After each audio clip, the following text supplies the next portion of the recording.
30 जुलाई 2024 की आधी रात को इजराइल ने लेबनान की राजधानी बेरूत में एक बहुत बड़ा हमला किया था। इस हमले में हिजबुल्लाह के टॉप कमांडर फुआद शुक्र की मौत हो गई थी और इस हमले के बाद से ही हिजबुल्लाह इजराइल से बदला लेने के लिए बौखलाया हुआ था।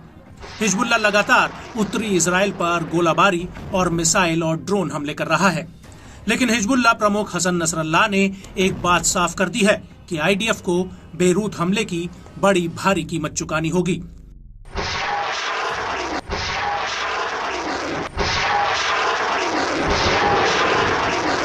और अब ऐसा लगता है कि हिजबुल्लाह अपने बदले की आग में एक कदम और आगे बढ़ गया है। दरअसल हिजबुल्लाह का कहना है कि उसने आयलथा शहर में एक बड़ा ड्रोन हमला किया है, जिसमें आईडीएफ की 91वीं डिवीजन के हेडक्वार्टर पर हमला किया गया है। हिजबुल्लाह के मुताबिक इस हमले में आईडीएफ के 2 जवान घायल हुए हैं। इनमें से एक जवान काफी गंभीर हालत में है।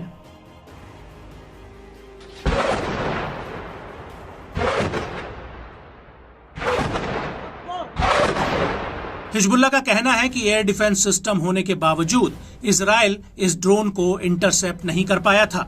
वहीं इजरायली मीडिया का कहना है कि लेबनान से करीब 10 किलोमीटर से जहां पर आईडीएफ पीछे हटी थी, वहां पर एक रेस्क्यू हेलीकॉप्टर हमले की जगह पर पहुंचा था। इस हेलीकॉप्टर ने घायल आईडीएफ जवानों को एयरलिफ्ट किया है। वहीं हिजबुल्लाह का कहना है कि उसने ये हमला लोकल टाइम यानी कि आधी रात करीब 2:20 पर किया। हिजबुल्लाह का ये ड्रोन आईडीएफ के एयर डिफेंस सिस्टम की लेयर को पार करते हुए इजरायली सेटलमेंट्स और सैन्य अड्डों में घुस गया और एलत बेस पर जाकर फट गया।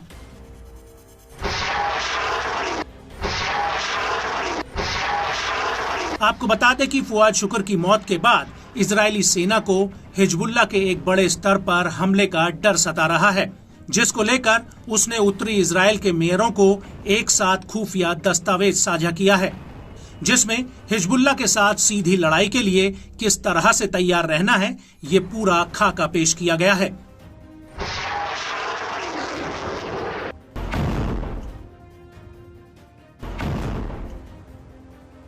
इस सीक्रेट डॉक्यूमेंट में कहा गया है कि इस युद्ध की वजह से कुछ शहरों में 3 दिन तक के लिए बत्ती गुल हो सकती है, जो 7 दिन तक रह सकती है। इसके अलावा लैंडलाइन फोन 8 घंटे और मोबाइल फोन 24 घंटे तक डिस्कनेक्ट रह सकते हैं। साथ ही स्थानीय रेडियो और इंटरनेट सर्विसेज के ठप होने की बात का भी जिक्र किया गया है। इजरायली सेना ने इस खुफिया दस्तावेज में ये भी कहा है कि इजराइल की 40% वर्कफोर्स युद्ध के दौरान काम नहीं कर पाएगी। बड़ी बात यह है कि इस खुफिया दस्तावेज का खुलासा Israeli news agency the times of Israel ने किया है। एजेंसी का कहना है कि सेना ने आशंका जताई है कि ईरान 50 किलो से लेकर 500 किलो तक के विस्फोटक ले जाने वाले हजारों ड्रोन्स इजराइल पर फायर कर सकता है।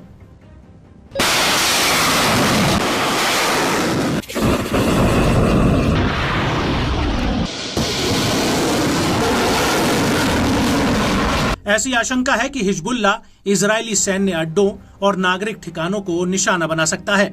यहाँ तक कि हिजबुल्लाह तेल अवीव को भी निशाना बना सकता है और ऐसे हालातों में लोगों को होटलों में ठहराया जा सकता है, जो मौजूदा समय में शेल्टर्स में ठहरे हुए हैं।